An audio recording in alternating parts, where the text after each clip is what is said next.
So now we're going to start looking at the iteration structures. Iteration just means repeating. So we have several kinds of loops. The first loop is the while loop. If we look over here on the right, we have the flowchart for the while loop. So you can see the execution comes down. We have a decision point where we have a yes or a no, a true or a false value. If it's true, we have some code that we run here in a process block. Then we go back through and we check to see if the decision is still true. As long as the condition remains true, we'll keep looping and repeating the instructions here in the block. Now we can have a kind of debase situation where we don't do this correctly. We get what's called an infinite loop, where it never finds a no value, so it never escapes the loop. But normally what happens is we'll have a condition that remains true for some time and then becomes false, then we proceed on down. The pseudocode for this looks like this. So we have while and end while to mark the beginning and end of the loop, and then we have the condition. And when we talk about loops, I'll talk about this in class, but we have what are called pretest and post-test loops, and we have what are called definite and indefinite loops. This loop is an indefinite loop. We don't know how many times it's going to execute. It's going to be based on some condition. It's also a pretest loop because we test the condition before we run the code in the code block. So if you look over here again at the flowchart, when we do the first test, if it fails and the value is false, we just move on and we never execute the code in the loop. Okay? Alright, for our example, we're going to look at a problem from the book, an example from the book. The idea is we put $1,000 into a CD-style savings account. We get 5% interest. We need to figure out how many years it takes to double, that is, to get to be $2,000 or greater. Now, you could actually solve this problem with an equation. You wouldn't need a loop at all, but it's kind of a good example of how to use an indefinite loop. And so really what we're trying to figure out here is how many years we have to do the interest. And it turns out that the loop will actually put the interest on the account once each time. So really that's how many times it takes to loop. Okay, let's try this out. Okay, I thought it might be good for us to write the entire program out. So let's go. We'll start with class. And the name of our class or our program is going to be interest calculator. So interest calculator. And then we'll have an end class. Right. And then within the class we're going to have our main, which is a method, and our return statement here. Okay, so let's think about what kind of variables we need here. So again, the problem is we have a certain amount of money in the bank, which is initially $1,000, and then we calculate the interest on that, and we have an interest percentage rate, which is 5%, and then we have to keep track of how many years we apply the interest. So let's see if we can come up with some variables here. So right off I have a number variable, which is actually a constant, which is interest rate. And then since that's a constant, we'll set that already. Whoops, sorry. And that's going to be 5%, which is actually 0.05, right? Okay. So num interest rate. We have the balance in our account, and the balance starts out at 1,000, so we can go ahead and make that 1,000. Whoops, I forgot to declare the type, so we have to say what type balance is. It's pretty clear in our pseudocode that that's a number, right? Alright, then we're going to go ahead and we also have to keep track of the year, and that's a number of how many years we have. And so num year, and we'll go ahead and set this initially here to 0. And then now, okay, so now we need a while loop. And so let's look at how this is going to work. So we'll have while balance is less than 2,000, because that's what we want to do. We want to see how many years it takes to get the balance to be $2,000 or greater. Okay. Now we'll have an end while here for our loop. And let me just come back here and get rid of some of this space so we have a little bit more room. I just want to try and make the code fit on one page because it'll be easier to read then. So just give me a second here. Probably could stop the video for this, but it won't take that long. It'll be alright.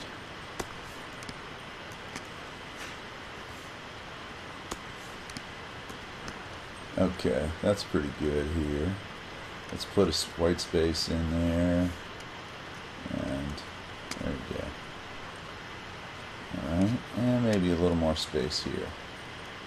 Alright, you know, I forgot to indent everything actually. I should indent everything in the class, right? So 1, 2, 3 spaces, and 1, 2, 3, 1, 2, 3.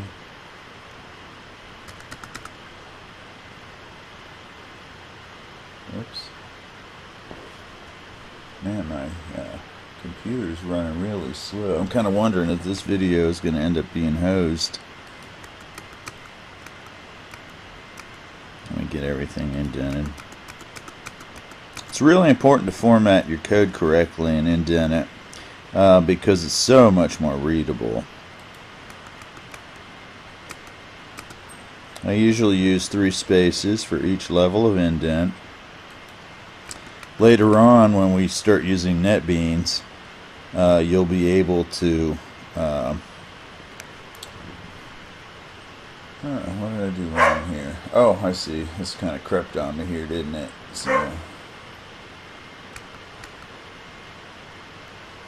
then,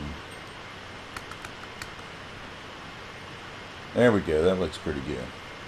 Alright, so we're going to put our code up in here. Alright, let's see. So we have the interest rate, that's a constant.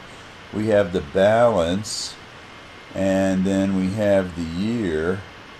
I think we're going to need another variable here for the interest. And that'll get reused all the time. So num interest.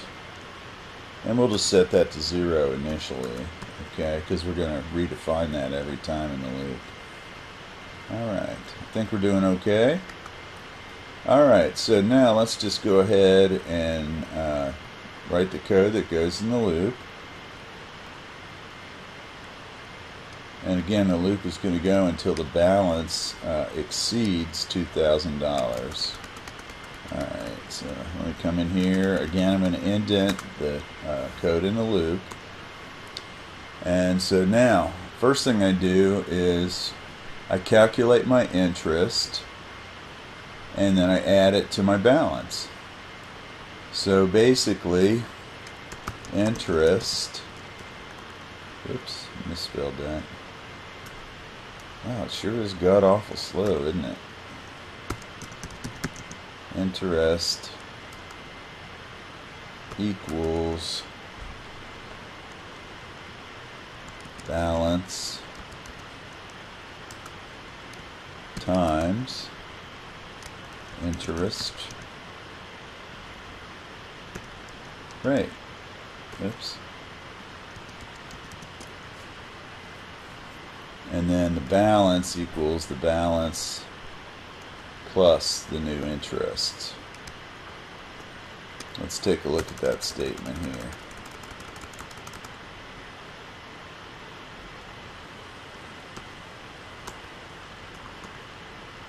That's horribly slow.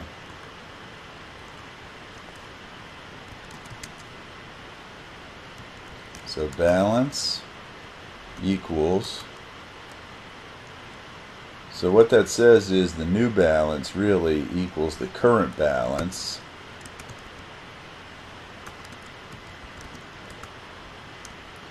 plus the interest.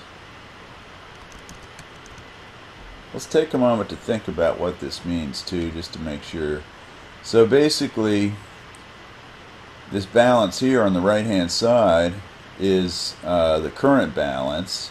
I add the interest to that, and then I assign it into the balance, replacing what's there.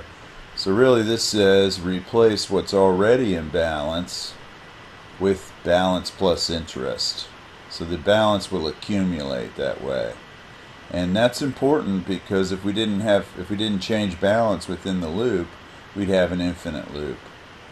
And then every time we go through the loop, we want to add 1 to year. And in Java, we have a special way of doing that, but I think in the pseudocode, we'll just do it the regular way. So we'll say, and that's the same as what we did with balance. So we'll say what's already year equals what's already in year plus 1. So that'll increment, that means increase by 1 year each time. Okay? So now let's just look at our completed program and we'll kind of trace through it here. So initially the balance is 1,000. So you can see that the expression balance is less than 2,000 is true. So that means that our loop will run. The first time through the loop, the interest is 0 here, and now we're going to set it to be the balance, which is 1,000, times the interest rate, and that's going to be 5% of 1,000, which is what, like $50. And then we'll say that our balance equals our balance plus this interest. So the balance will go from being 1,000 initially to 1,050. And then the year, which is the number of years in the account, so that's 0 to start with. This is after our first year, so we increment that. So now year is equal to 1. So initially year is 0, so year equals 0 plus 1 is 1. And then we'll end the while, we'll come back up, and now our balance is 1,050, and then we'll start to see, is it still less than 2,000? Of course it is. We'll go through and do exactly the same thing. The year will increase to 2, the balance will increase, and then we'll keep iterating, and eventually after so many years, it'll be greater than 2,000, and this will be false. And then, oh, you know, I forgot. We have to report the value to the user, don't we? So output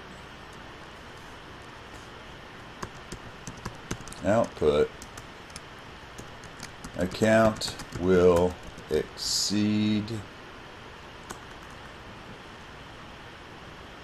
sorry,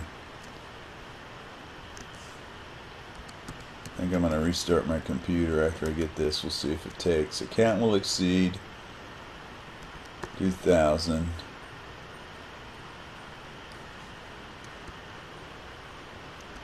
dollars in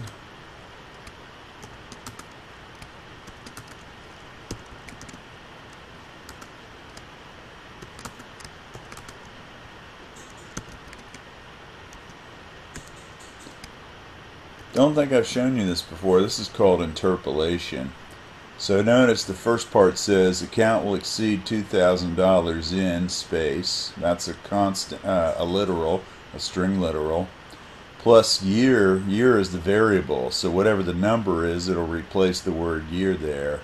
And then plus space years. So the whole thing will be a complete sentence, and we'll interpolate the name there of the variable year right here with its actual value, which will be how many years. Okay?